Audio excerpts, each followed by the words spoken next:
Hey, what's up, everybody? This is Dr. Loso, and you're listening to Career Insights 501. And today we have Nick Maciel, and he's going to talk to us about founding a company. So, Nick, welcome to the show. Thank you. Thank you for having me. No problem.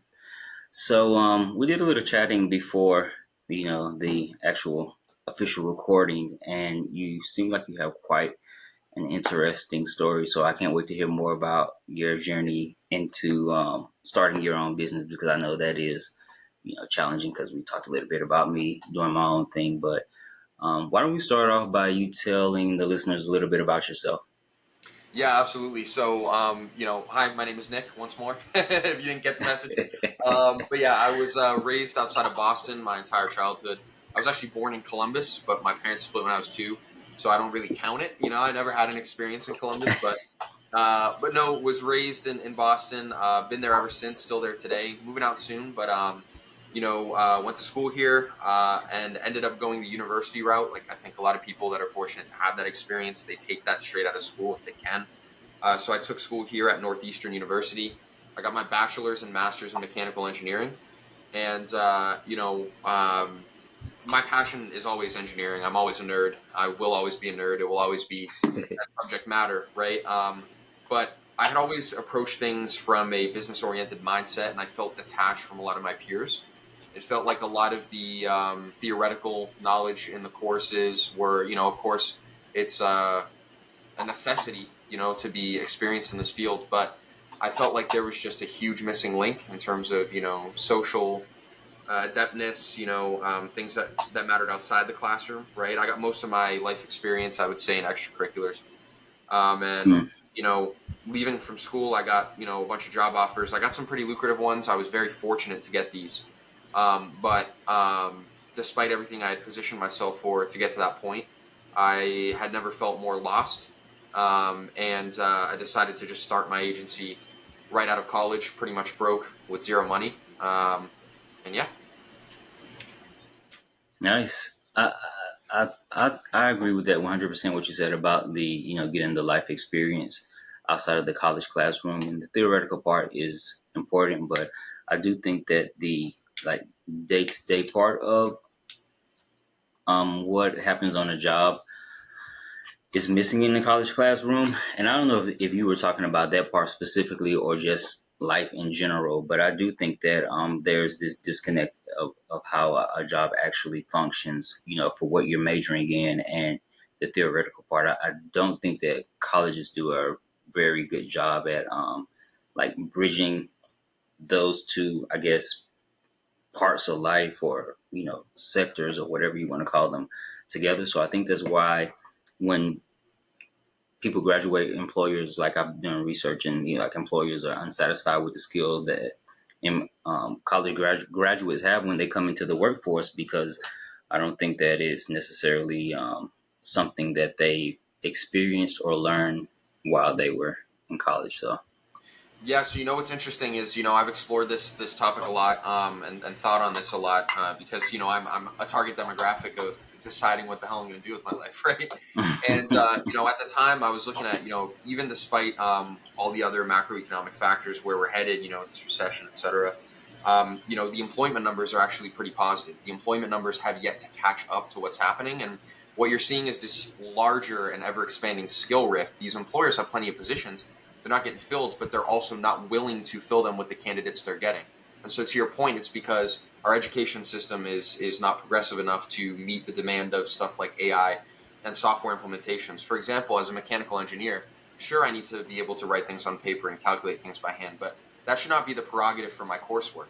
And hmm unfortunately, all of these software dependent skills, which constitute 90% of a mechanical engineering job nowadays in the workforce, are not taught to you at all in classrooms, or maybe to 20% extent. So you have to do extracurriculars if you're in college to make yourself positionable in the workforce. Not everyone yeah. can do that because they're just struggling to pay the bills to even stay in college in the first place. So that's why I hmm say college sets you up for a very specific system of life and a very specific system of work, but it's also less of a value proposition as the years go by. And so even though I was fortunate enough to receive a college education, I'm actually very privy to, I'm very aware of the fact that it is not conducive to success. You have to make Yeah, the most out of the circumstances that arise, I feel like. yeah. Yeah. I mean, I agree with all that 100%. That's part of the reason why I wrote my book and started doing what I'm doing with my business because, um, and I think it might be crazy for somebody who has a PhD and spent like 13 years in college to come out and say, I guess what some people might look at as negative things about college, but I think they're just realistic things. College isn't positioned to set people up for success. Like I was talking to a group of people a couple of weeks back about just resumes and stuff, and how you used to. Well, you might not know because you're probably a lot younger than me. No way, man. I don't Yeah, know. I'll be I don't 40. know. I'll be 40 in June. Are you serious, man? Yeah. Bro, give me like your shampoo, your skincare, man. Give me like all your recommendations, man. Yeah, I'll be 40 in June, so I had to keep remembering that when I talk to people. I was like, these people are probably a lot younger than me, but yeah. So, but like back in the day when I was a boy, college was kind of like they sold it as you get out, and I think at the time when I first started, college it still was at that point where you get a degree and you graduate, and then boom, you get a job, and now things have just changed so fast, and or Yeah, they do change so fast and so much that it really that old way of teaching isn't you know really. I don't think college is necessary for a lot of majors today. I think that yeah, kind of like what you were saying, um, it's good for specific majors, but I don't think with us being such a STEM or mm, tech based society and world now that college is the best way because things just change like I way agree. too much. Yeah. Yeah, I agree. And like the odds of my children going to college, if the value proposition continues in the current trend it is like I guess it's not ideal for But it's interesting. I was going to ask you actually. Do you feel like you had kind of a higher margin of confidence back in the day with college? Was there more of a appeal in terms of because what I've always thought was ironic was the fact that colleges nowadays will tout these career prep add-ons to their campus, but it's like Mm, isn't that ironic? Isn't the whole point of your major and your studies career prep, right? So why yeah. do we need external companies to come in and booth at these campuses, right? Yeah. Yeah, Well, that leads to the great debate. And I do think that it was higher, when I first started out, compared to when I ultimately finished college and was like, fuck that. I'm never going back again. Like, Hmm. not even to a football game. But so no, when doing research for my book and dissertation, so there's almost a 50-50 split on the purpose of college. About half of the people think that, college is supposed to prepare you for your job. And then about 40 some odd percent thinks that it's supposed to create well-rounded citizens. And then I think a little bit less than 10% or somewhere around 10% thinks that it's supposed to do both. And I think that I had a conversation with somebody else on here last week about, how academia and corporate America, like they're two different entities, like the people, like they can't really communicate with each other because the way that they operate and communicate and function are completely different. Hmm. And in academia or college is kind of like this thing in and of itself. Like just the egos and all that stuff that I saw working as a graduate teaching assistant and being part of committees and stuff while I was in grad school is just kind of like, this is crazy. Like you hear about lawyers and like doctors and stuff with egos, but some of these professors, these tenure professors that have been working there for so long and have been published and they've done all this research, their egos are just as big. And so Yeah, it's crazy. So I don't think that the purpose of college has ever really been, I'm not going to say ever, but I think, when we started getting into like the 90s and 2000s, I think that the purpose of college started to kind of like get blurred. And that's where kind of like maybe that divide came in as far as like what college is for. So yeah. for It's me, it was for me to get a damn job. Like I need to get the skills that I need and be able to do my job. But I don't think that was yeah. the case. No, it's so interesting. I feel like it is correlated with the proliferation of the internet.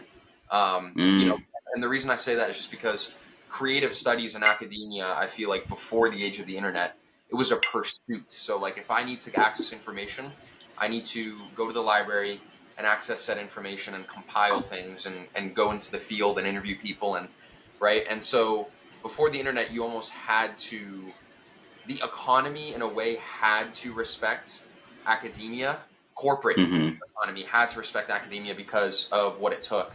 And I feel like with the internet, it's like, to your point, people can learn, these subjects in full on their own if they're Yeah. just given kind of a curriculum or a bullet list and they go through the material, right? Yeah. And that's the bare minimum. You can buy courses, right? So, um, it's just it's so interesting because coming into college from high school, engineering will always be my passion. That's what my business is centered on, right?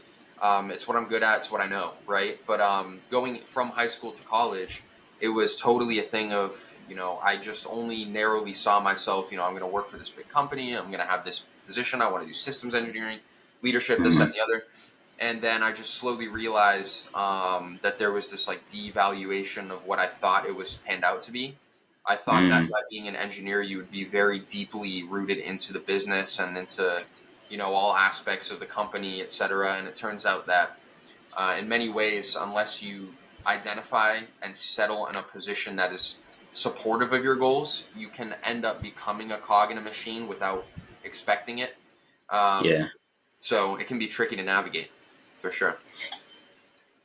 I like that you said that because I do feel like a lot of times in corporate America it is kind of like the new industrial revolution, like being a cog, like just getting stuck doing the one thing Mhm. or, maybe some little peripheral type of task, but pretty much you have this thing that you do as an instructional designer. That's what I went to school for, or to college for. And it's just like producing e-learning, these e-learnings. And I was like, I have freaking PhD in this, and there's so many more things that I could and should be doing instead of just creating e-learning. And so I think that in part two is just kind of like that disconnect, like thinking that you're going to be doing all these great things because you've learned all these things or been exposed to all these different parts of a major or field or career while you're in college, but you don't necessarily get to do that once Yeah. you're in the field. So it's just kind of like the new like spray painter that paints the right side of the car, and then you got somebody that paints the left side, and Yeah, then somebody exactly. who paints. So that's what it kind of feels like to me in corporate America. Yeah, and I feel like impact is correlated with risk. So, if you think in the context of corporate America, right, climbing the ladder, an SVP or a VP of a company got there for a reason. Hmm. Some might argue it could be political. Some might argue it's on the basis of merit. It could be a combination of both, whatever it is, right? But regardless, they had to. There's no way they got there without taking higher risks, unless it's some sort of crazy like placement under the table. But that's usually Yeah. rare. So if they got there, right, and they assume more risk, they also assume more responsibility, for the operations of the business, right? So I feel like that can be correlated to, let's say you do something on your own or you pursue an entrepreneurial avenue, right? Hmm. You're accelerating your risk because you're forced into that position anyways, like being your own boss and your own employees, plural, at the same time. Right. Right. And so because you're assuming all the risk, the return has a higher potential, right? Faster. So the risk exists in both, in that dichotomy. But for people that like feel like they have this ambition in them, but feel tied down coming out of college, which I know I did, but I couldn't explicate that and I couldn't relate that to anybody else. I would suggest like taking a huge risk and pursuing something on your own while you're young and you have time to screw up. Honestly, right? Right. Yeah. Yeah. So talking about entrepreneurs and entrepreneurship, let's talk a little bit more about your business. What exactly is your business? Absolutely. So our name is CADversity, and we provide what's called a 90-day done for you product engine. So if you've ever watched Shark Tank and you've ever had a shower thought or a dinner table idea for a product that you could see yourself selling in stores, right? It's one of those businesses that you're like, yeah, whatever, it's too much work, right? But all of us have come up with some genius idea, whether it's a makeup line, a supplement line, or something bigger that we would build and sell, right? So what we do is we work with entrepreneurs that have an idea or a concept that's been on the back burner.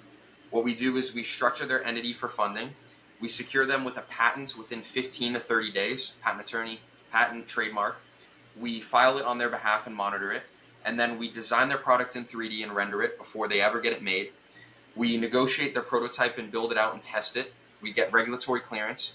And then at this point, we're at day 60 in the 90-day accelerator, roughly day 55 to 75, depending on the complexity of the prototype.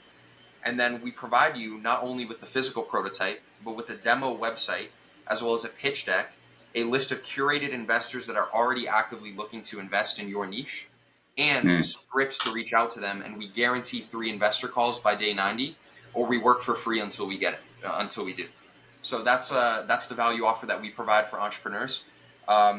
Selling a physical product in retail stores and online commerce is one of the most under-tapped but most lucrative businesses that people are unaware of in 2023. So we help you get there without paying hundreds of thousands of dollars to some consulting firm in West Virginia, right? So that's what we provide. Yeah. Gotcha.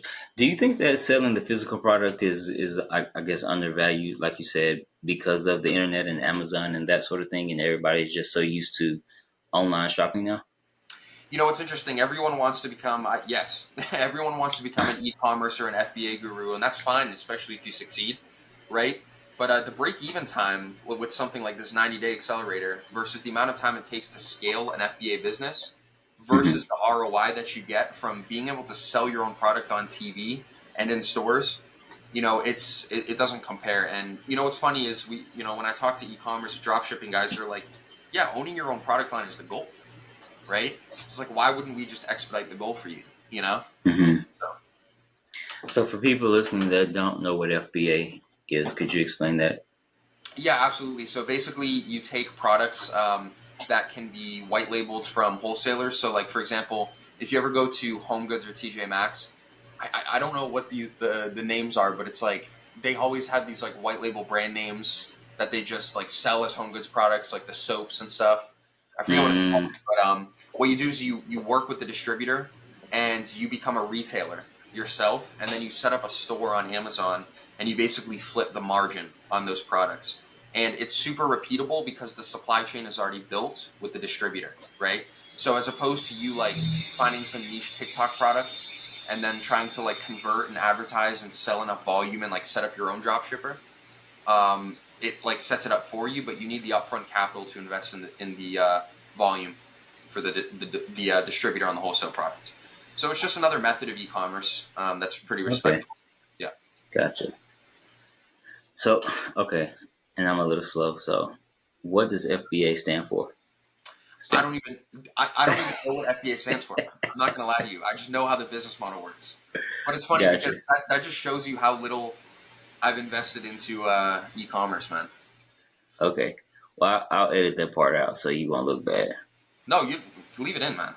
I'm an accountable guy. I don't care. I just know how it works. I just don't know what it stands for. Okay. All right. I'm not ashamed of it, man. Hey, well, I feel you. I operate in my own right, you know? Yeah. Yeah. So let's talk about a little bit more how you got started. Hey, this is Nick Maciel, and you're listening to Career Insights 501 with Dr. Loso. Yeah, great question. So I got started in May of last year, and it took me from May to September working 16 hours a day on my computer to actually get this business structured. So, I had to build the offer, and I had to build, not even the team, but the execution plan to get the team together, because with zero capital, right? And so, as an agency, we fulfill with contractors, right? So we have experts across the U.S. that have bachelor's degrees in engineering, at least 4 to 7 years applied experience, in the industry that the client would be serviced, under. So, if you're a client and you want a makeup line, we're gonna match you with people that have experience in beauty and food and bev, right? We're not gonna match you with some guy that's experienced in aerospace, right? But vice versa, we would, right? So, it took a while to structure that. It took a while to build out all the SOPs, all the contracts, to get the website up, to get our automations and backlinks, API, to start ramping up marketing material a couple weeks in advance of launch in September, which was on September 2nd. So that was a whole thing, a whole summer. And then I launched on September 2nd. We didn't get our first US dollar of anything, like gross. Our first US dollar transacted was at the end of October.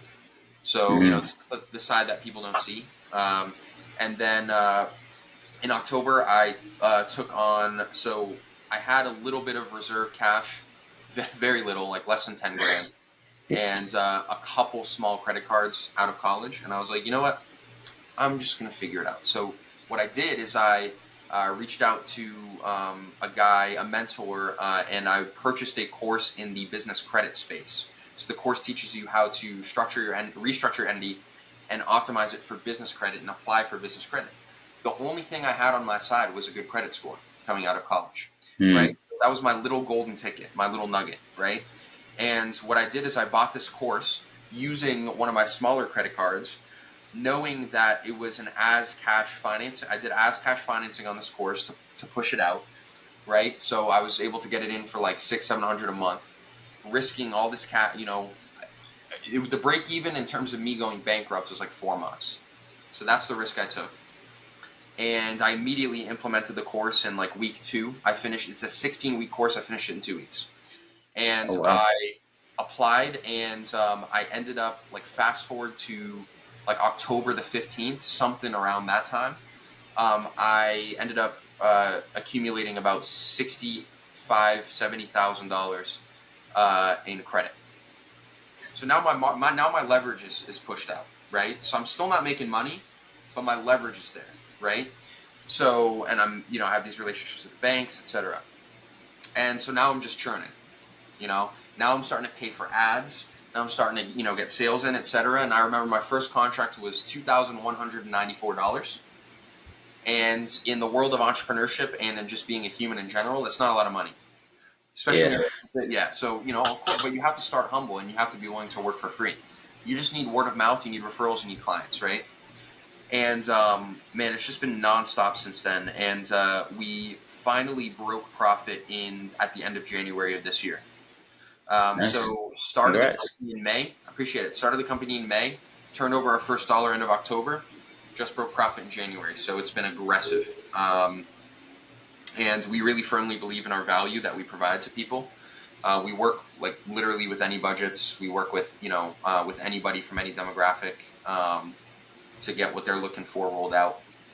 We phase things out, and so yeah, that's where we're at today. The debt has been cleared, but just got over that mountain recently, and Mm-hmm. it is what it is. Now we're focusing on these new clients that we're signing. So yeah, So that is very ambitious. Um, appreciate I it. would like for you to maybe talk a little bit more about the intrinsic part of that, like in your minds, like your mindset, like what were you thinking, your feelings that was going on with you that to really push you to be that aggressive? Because I know a lot of people, you know, want to start stuff or they're starting stuff and they don't necessarily have that, I guess, drive that you did, because that was kind of like not just drive but overdrive. Mm-hmm. Um, so could you talk a little bit more about just kind of like your mental space? Was it something that you really saw that the world needed or that, people needed and you really wanted to get it out there? And I know you just said like, you really believe in your product and the value that you provide to your clients and customers. So, Absolutely. Yeah. No, great question. I really appreciate that. I don't know where my drive comes from, and I wish I did, and I wish I had a better explanation for it. But I can attribute it to a few things and do my best guesswork. Right? I'm the first generation. I'm the only person in my family to attend higher education, college, mhm, and I'm first generation. My dad is a Brazilian immigrant. He moved here right before he had me, and the way that I've always been raised is I've never been raised spoiled, entitled, none of that. His prerogative is like, listen, my money's my money, your money's your money. You have to find a way, and I'm thankful that I got raised that way because I have a healthy competition with my father. That mhm, pushes me, and it's not my father, but it's more of like the archetype of the immigrant, and I would consider it a disrespect to my bloodline to not be ambitious, mhm, and so I take that very seriously on an intrinsic level. But then beyond that, my friends will tell you, and for anyone who's listening, like you won't feel this way until you actually identify an idea that you're truly passionate about, because all of the other variables of suffering and things that come in your way and obstacles and difficulty are going to almost like fizzle in your mind if you're so hyper focused on what you believe is a necessary impact, if you care that much. Because I started businesses in college, but they were like small things that like didn't work out. And I realized it was because of a discipline problem, but the root cause was the fact that I thought I was passionate when I truly wasn't, like seeing the Mm. level, right? So what I would say is I actually don't recommend my mental state to a lot of people. I think that the level at which I'm doing things requires a certain level of insanity. And this is what there's Conor McGregor. There's a clip of him talking about this, where like he reached a Oh, point. you got to be a little off. Sorry. Is it the clip when he's talking about you got to be a little bit off to like? Yeah, he was saying like I can't go to a sports game with the boys anymore because I'm Uh, always thinking about the next metric in what I have to do in on the pads, working the pads on the ground, etc. So when you're that obsessed with your craft and with what you're focused on, it truly does happen. You do lose a little bit of touch, and you do become a little bit insane. So mhm. I'm just hyper. I'm very hyper focused, and I can't attribute it to any one specific thing. All I know is that I'm so passionate about what we provide because so many people have these brilliant ideas, and then they just drop them and think like this isn't possible. It's much Yeah. easier to give yourself to instill confidence in yourself in an online business, for example, because thousands of entrepreneurs are telling you can do it, and they have courses. But we're the only agency. I'm the only entrepreneur that's out there hyper focused. My niche is like you can sell a physical product and retail it and develop it and understand the technicals behind it and secure it with a patent and Hmm. financially free yourself that way. And people are like, "What? That you're telling me that the idea I had for like a hydraulic lawnmower or whatever, you know what I mean, like is possible?" And we're like, "Yes, it is." And we're going to show you how we can do it. So I'm just so Hmm. passionate about it because I really hate our competition. I have hatred for our competition because the big 30 consulting firms, they'll charge you 70% margin and make you pay $200,000 as a new startup just to get like a new product integrated into the market. So they're stealing your money. And I Hmm. have no respect for them whatsoever. And in addition to that, if you're going to hire freelance, I just don't, I really don't care. I'm this passionate about it. And then when it comes to freelancers, right? Freelancers are cool. I have utmost respect for them. I was one in the past, but the reality is you're not going to get the same quality. So, and I say that as an ex freelancer. So, yeah, it's just a daily thing, man. I'm just driven into the business more than I am into myself personally. Hmm. So it's a couple things off of that. Yeah. But the first thing I want to say is like, so a specific TV show, because I don't have any money to get sued, so I'm not going to mention any names. Like the deals that they offer people are like insane. I was like, what the fuck? Like, are you really offering somebody like 10% of what they're asking for, like 51% stake in their company? And it's just No, kind of you're like, not. yeah, it's like, Yeah. Yeah. what is he? What is it? This doesn't make sense in anybody's reality. Like, you got to be really hard up to want to like take this deal, but it's like that's just it's ridiculous. So, What's funny is we partner with VC firms to provide our services to their cohorts, to product mhm, based ventures. Um, but we also make it very clear that, like, in the VC world, there's a lot of misuse of funds. To have to dilute your company at 25% equity, to your point, raising like a cute little seed round of like 250 grand, right? All that money is going to wash away as soon as you take the institutional route of hiring internally under a VC supervision to engineer a prototype. Like what we're saying is like we can do double that in 90 days for like a fifth the price. And so we actually approach VCs that would otherwise be competitive in our service-based focus, and we tell them like, listen, it's a win-win because people are more likely to take you serious and want to join mhm, your cohort. And also, we just plug in that programming. You guys don't have to do any of the heavy lifting, and you have no overhead. So yeah, it makes sense, but it's funny because we almost have to tell our partners that we have a better way of doing what they've tried to do, but we have to do that in a very respectful. Like it's one of those Yeah. weird things, man. You know? Yeah. Yeah. That's. I mean, it sounds like what you all are doing is really great as far as like the person with the idea and the product that's trying to get it out there compared to just some stuff that I've seen. I really appreciate that. I mean, Yeah. I'm sure you Yeah. can attest. Like, you probably have like a couple friends that were like, "Yo, like I have this idea for something," but it's Hmm. just like it's like a conversation you have on like a Thursday in the car for like 5 seconds, and then Yeah. like nothing comes of it. You know? Yeah. Yeah. I think it's typically me with the ideas. I was gonna say PhD, 13 years of education. It's Yeah. like I have all these ideas, and it's like I don't have time. Oh, but the thing that I did wanted to go back and touch on that you said about as far as like really being passionate about the idea that you have, because I think was in the same boat. Like I had like started try a t-shirt business and like just all this stuff, and it was just like, oh, I could do this drop shipping, get this website, and boom, I'm going to be rich overnight.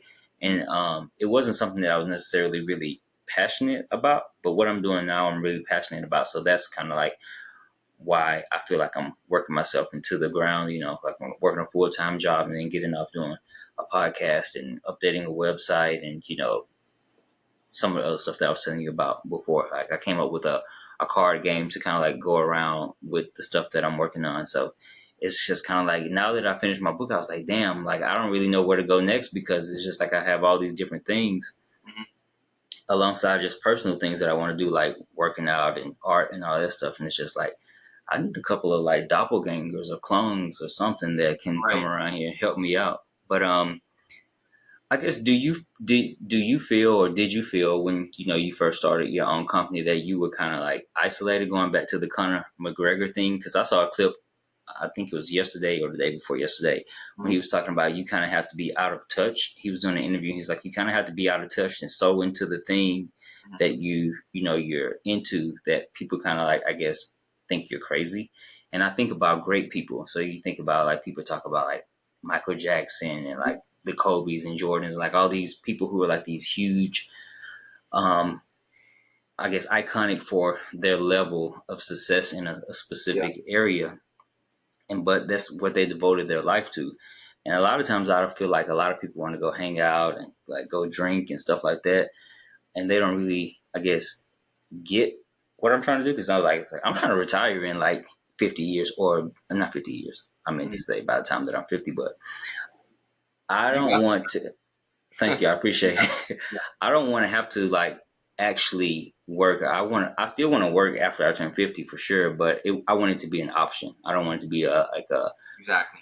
you know, a necessary thing, a mandate, so to Yeah. speak. But did you feel that way starting your own business, or do you still feel that way now? Yeah. That is such a good. That's probably one of the best questions I've been asked. Because it's rarely asked. I definitely still feel that way, man. But I'm comfortable in it. I've kind of basked in it. At first, it was very difficult, but now Hmm. I thrive in it. So I'll give you an example. Like friends will tell you that I'm naturally extroverted. I'm just an extroverted guy, socialize. I want to go up to people and meet them and talk to them, right? I stepped out this week to run an errand, and because I don't get out, I'm working 16 hours on my computer, like building this empire, building this business. Hmm. Every single Saturdays and Sunday, every single day. It's a religion to me, right? And so I step outside to run an errand, and for the first time recently, I've started to feel this little social anxiety. Like for the first time Hmm. ever, I'm like, I don't want to be talked to. I don't want to Hmm. talk. I don't want you to stare at me. Like I'm here to grab two items and check out at the self checkout and like go home and like finish another email sequence. Yeah. It's just one of the, and it has nothing to do with the fact that like deep down I still want to like be social. You know, Hmm. it's just like the left side of my brain is telling me like, dude, we gotta dial in and you're wasting time. So just for like one errand, right? And so I've lost a lot of friends in the last 6-7 months. I've had people tell me that I'm crazy. I've had people unfollow me. I've had new people follow me. It's just very dynamic, but the reality is at the core, it's me, myself, and I in this office, and I have a good support system that I can access, but it's all by, the digital means, right? Yeah. So, it's interesting. It sounds sad because like it would be if I didn't like if I wasn't just used to it, or like I didn't tolerate it. And I think this is necessary for Hmm. any entrepreneur that starts taking things like extra seriously. Like, Yeah. what's crazy is I've been sober, and I've been, well, I don't know if I should say this on a podcast, but I'll say it because I'm an honest person. I've been sober and celibate for a while now, sober and celibate, and I think coming out of college, it's like you are like you shouldn't, right? You go wild, at like Senor Frogs, on a Friday. Like, Senor no, Frogs, like, hey. shout out, right? But it's like it's not even that like I choose not to. That was how it was at first. I had to kind of like choose not to, but now Hmm. it's like I'm literally turned off to that. Like it disgusts me. Like I have no desire to do that anymore. So it just comes with it, man. Yeah. Yeah. Like they say, it's lonely at the top, and I've heard that all my life, and until I recently, I guess the past couple of years, started really working on my thing. I get it. Like a lot of people think, I guess, that I'm just trying to blow them off and BSing them when I was like, oh, I'm busy working, I'm working on my book, or whatever. So like I have to do all the graphics for everything that I do. I have to like edit this thing and put it on Spotify and YouTube and like all these other RSS feeds, and try Hmm. to come up with a little caption that's provocative, which they aren't really provocative. They are just like pretty basic. So it's just like you have to be all these different things when you're first starting out, and it can Yeah. be tiring. You have to learn so much. You have to make mistakes. You have to learn from those mistakes so you don't make them again. And I just don't think a lot of people realize the intensity or the work that goes into starting something, and you know Yeah. and to be as humble as possible, to be great. And I'm not trying to say that I'm going to be the next Bill Gates or Steve Jobs or whoever is big in ed tech, but in order to be great, I guess in a sense of self, or what you're trying to do in your own little corner of the world, you just really have to focus on what you're doing, because a lot of those other things are distracting.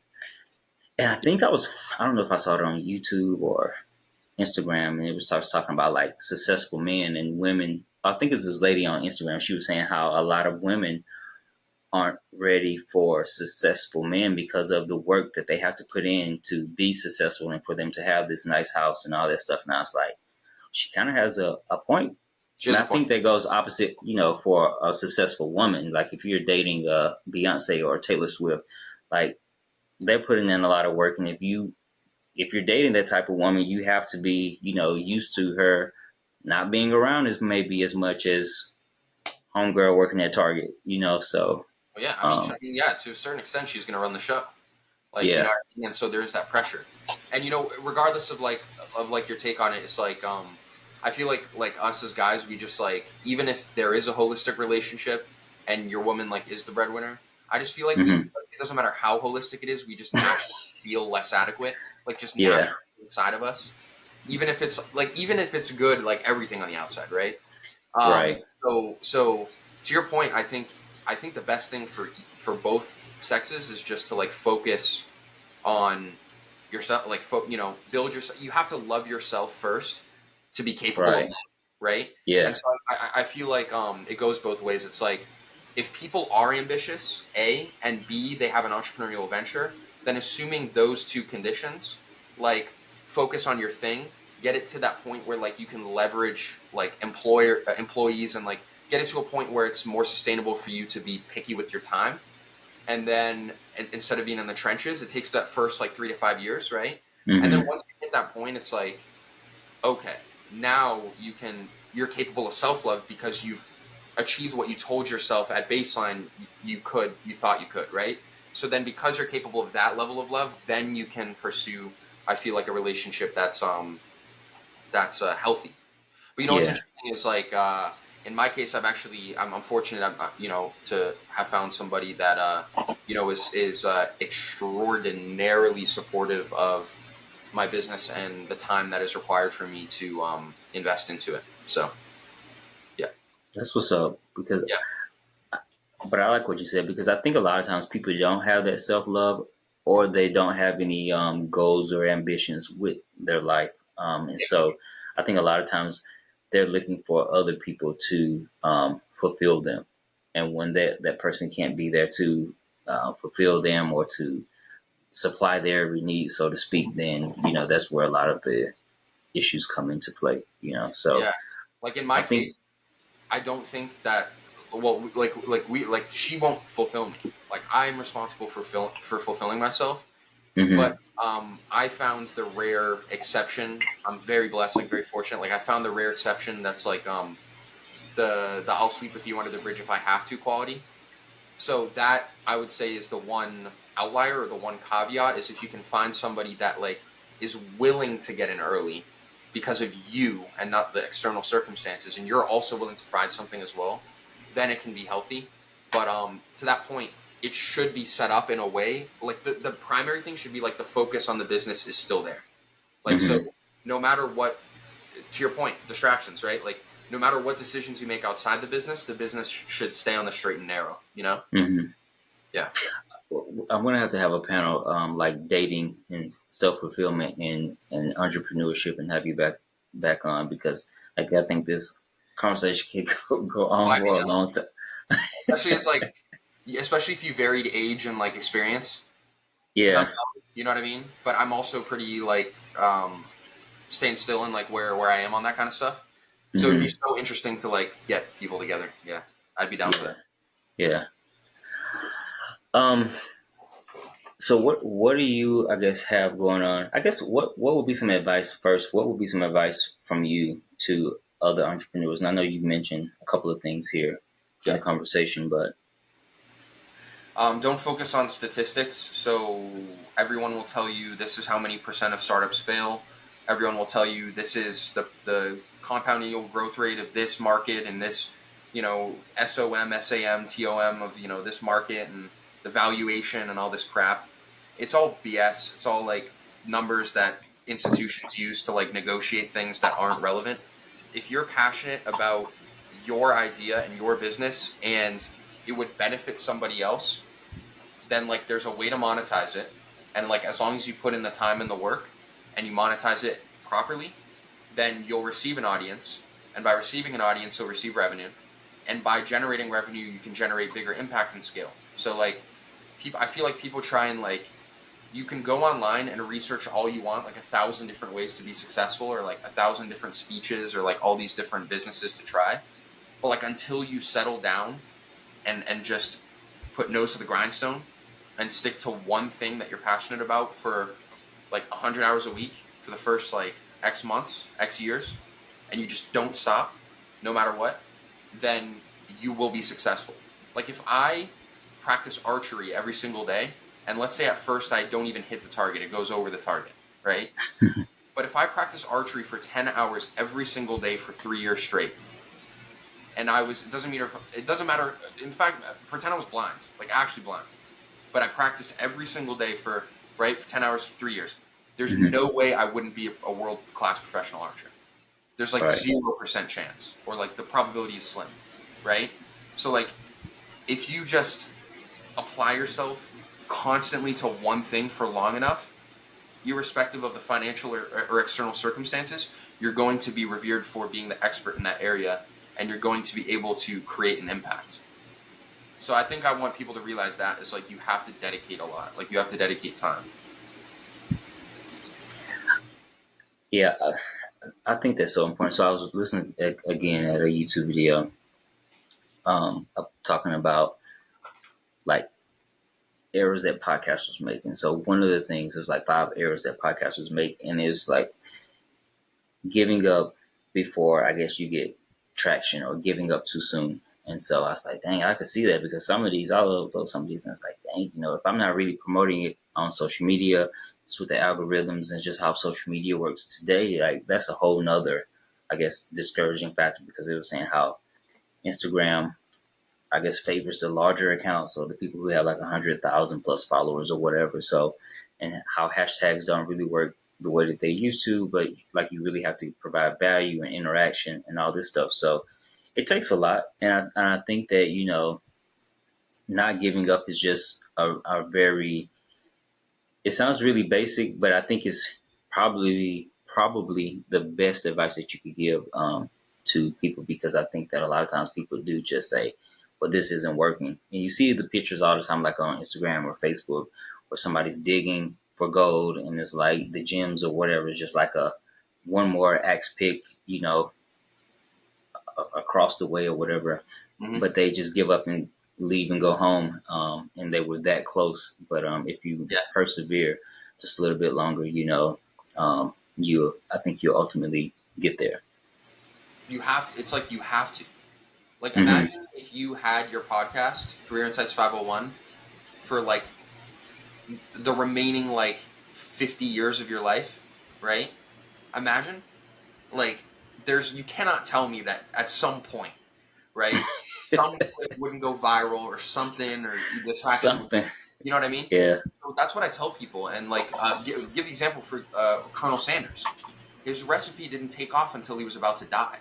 So this guy had Mm. KFC. He had like, I think, a couple locations, whatever. He was super entrepreneurial. He came out of the military. I forget which war he fought, but it was substantial. Maybe World War I or II. I forget. But he then, like he didn't see the fruits of his labor. Well, he didn't really at all. He like basically Hmm. died, and then KFC blew up. So Yeah. people forget that, like, it's about the passion for something, because you could easily, like, I could go on the internet and say some outlandish crap right now and get 1 million views easily if I said Yeah. some ridiculous thing, right? But I'm not going to jeopardize my who I am, Yeah. right? Because I know that I have an audience that's more respectable, that like would benefit Hmm. from my services as an agency owner. So Yeah. I'm never going to like sell out. And I think the unfortunate thing is, like, you question every day, like, should I? And sometimes you question every day, like, should I stop now? We all have that little part of our brain lobe that tells us, as entrepreneurs, like, you should give up. But like, as long as you don't listen to it, then you're good. That's crazy that you said that, because I was having this conversation with a couple of friends a couple of months ago.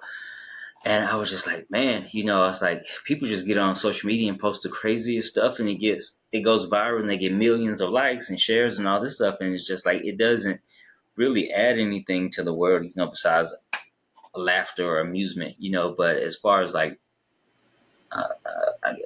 real value, quote unquote, it doesn't really add anything. Like, it isn't going to help you in a skill or in your job, or, with your family, or being a better parent or anything like that. And it's just kind of like, so for me, I'm going to be honest, like, first starting out with this podcast, up until recently, I was going back and forth, like, um, how much of Carlos should I be on my podcast? And I was like, well, the audience that I am, I guess, catering to isn't the salacious type of people, So I do want to be more realistic and laid back and real, but just kind of like the chilling at the house at the bar on Friday night, Carlos isn't the person that I really need to have on my podcast. So that's something that I had to deal with, because I kind of wanted to get that, I guess, shock factor, to get the followers and the likes and all that stuff. But then again, I saw something on Instagram today that said you can have 1 million followers and 0 supporters. And I was like, True. that's kind of like the most profound thing that I read on Instagram in a while, because that's so true. A guy was talking about how he had 4,000 followers or 4 million followers, and he was broke, living in his mom's basement for 3 years. And I was like, that's crazy. Like, you should have a T-shirt on some type of store or something. Like, you're a comedian. Yeah, Like, you I should don't be know able how to you want. monetize, some Yeah. brand deals. You should just deny every brand deal, Exactly. Yeah, no, that's such a good Yeah.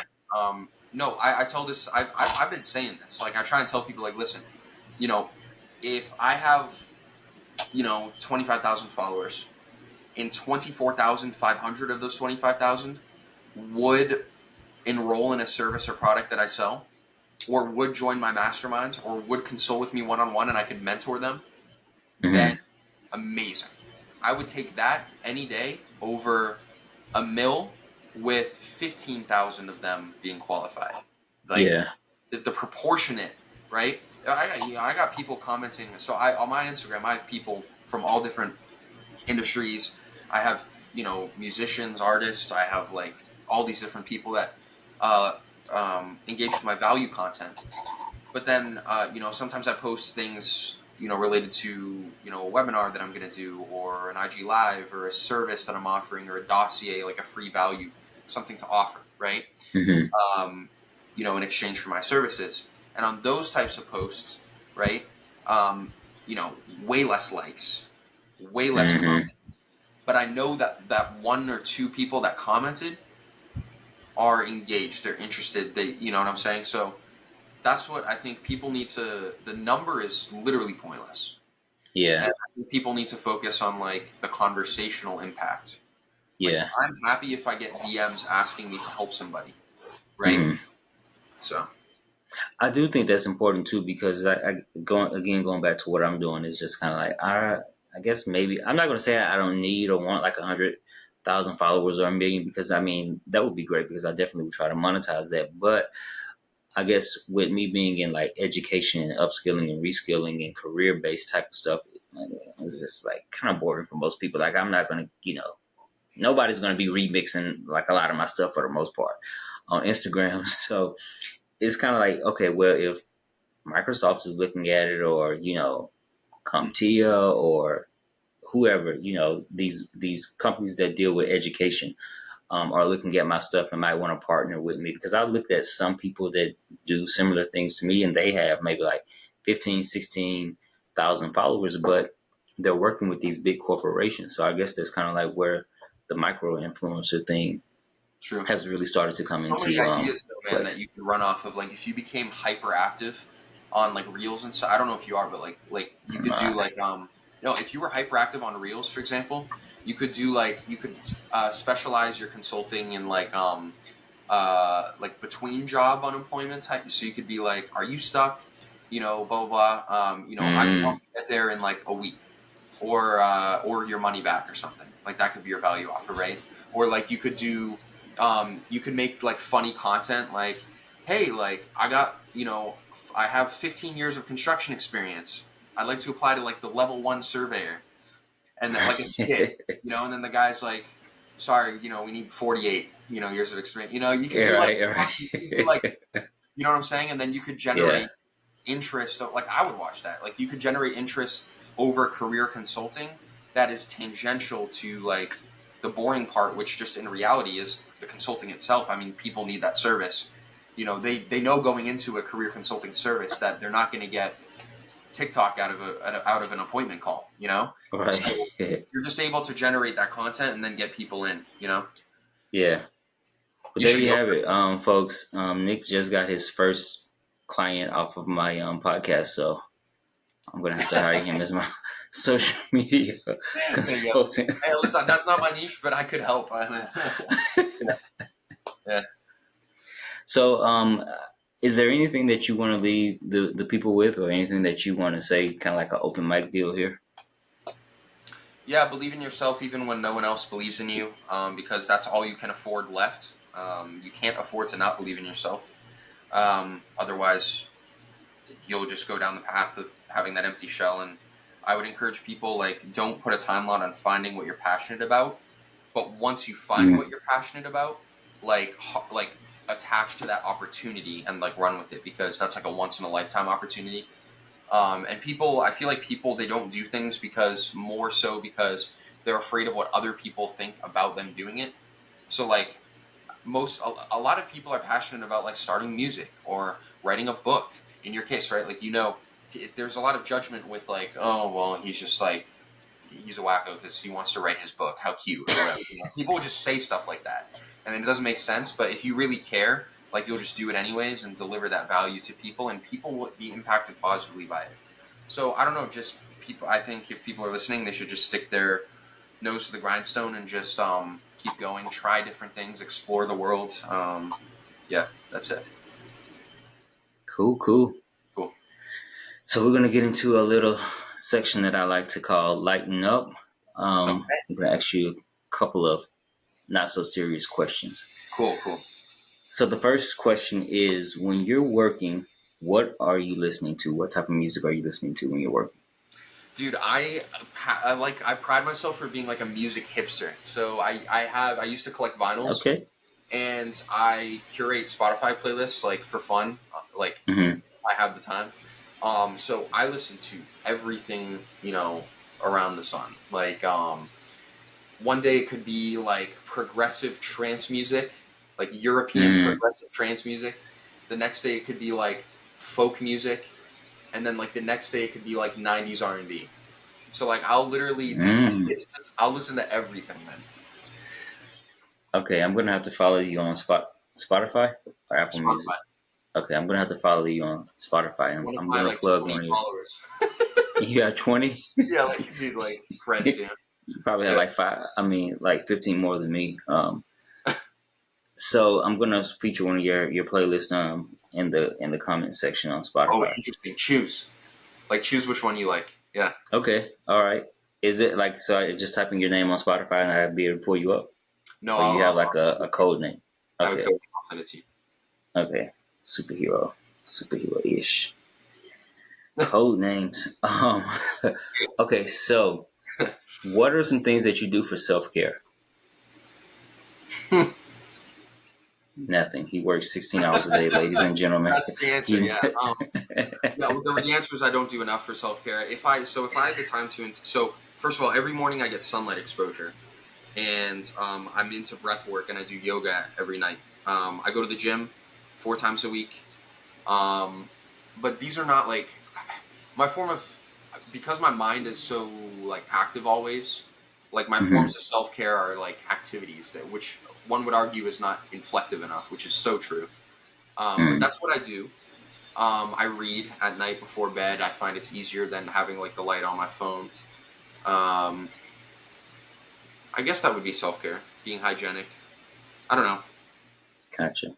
Works for me. Yeah. I'm probably pretty bad at it too. Um, so I want to ask, since you said you have like your active mind and is like I guess you're always thinking or whatever. Do you find it hard to fall asleep? No. Thankfully, I don't Oh. have insomnia issues. Just because I think I get enough sunlight. I go for a walk Mm. sometimes. Reading is like so my here's my cocktail for falling asleep, especially with an active brain.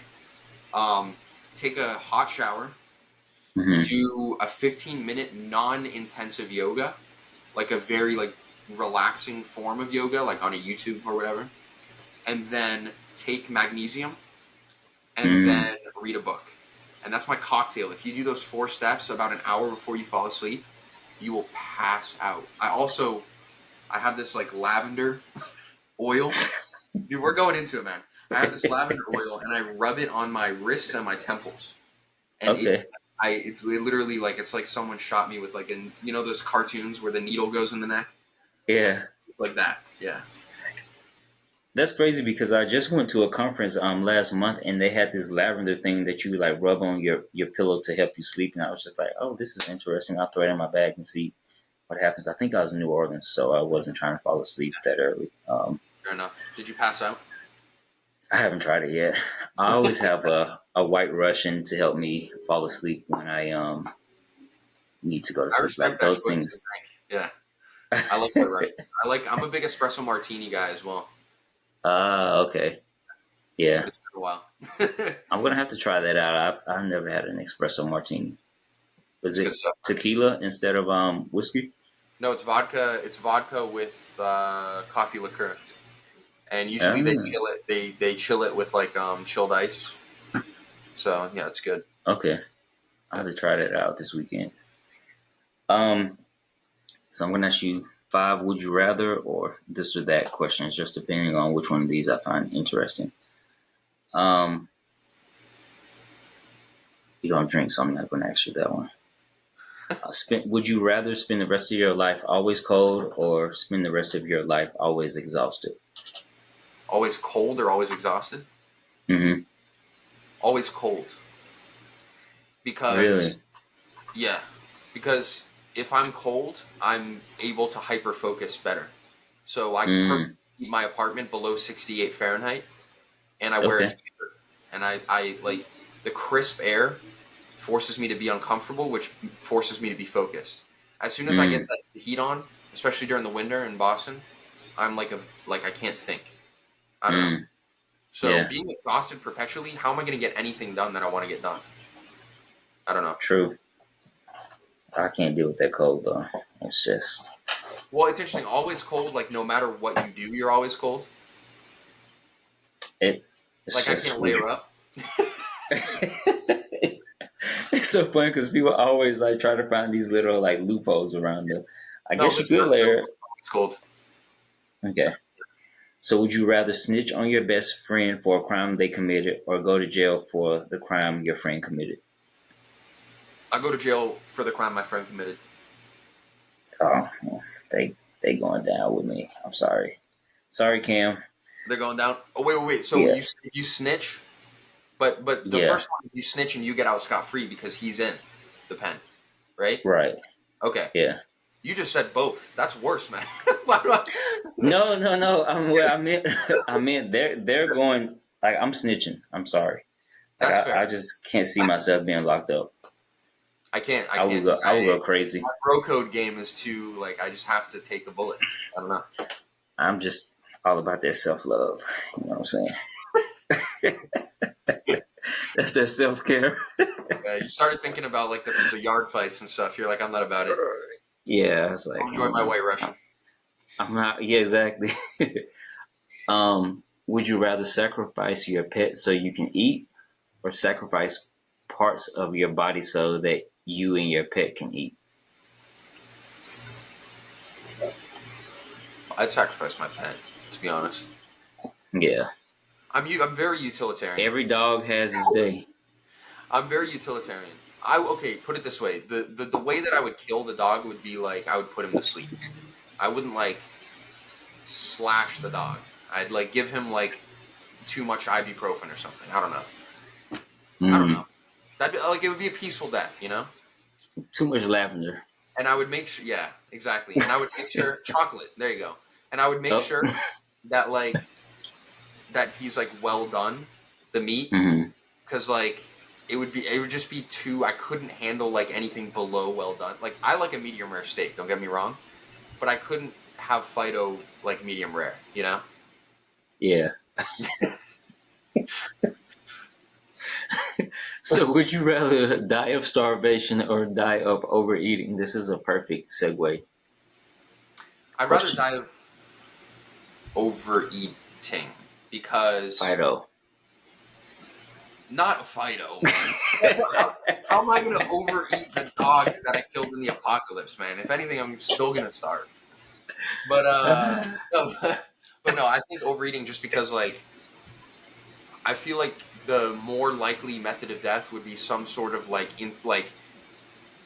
toxic shock or like heart failure, like something like that where you just like hit the fan. Mm-hmm. Whereas like starvation is like you're drowning in your own stomach. I don't know. Yeah. Yeah. Last one. Would you rather have horrible acne that is only on areas that are covered with clothing, or moderate acne that's only on your face? It depends. Does she love me enough?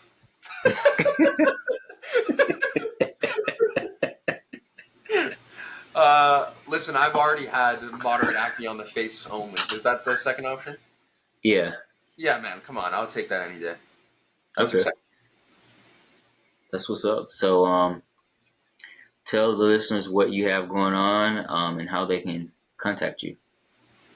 Yeah, absolutely. So, as you heard earlier in the podcast, or maybe you skip to the end, if you're like me with like reading things sometimes. Um, so, I run an agency for product development, and we'll help you get into store shelves, TJ Maxx, Home Goods, Home Depot, whatever it is, as well as Amazon, online retailers.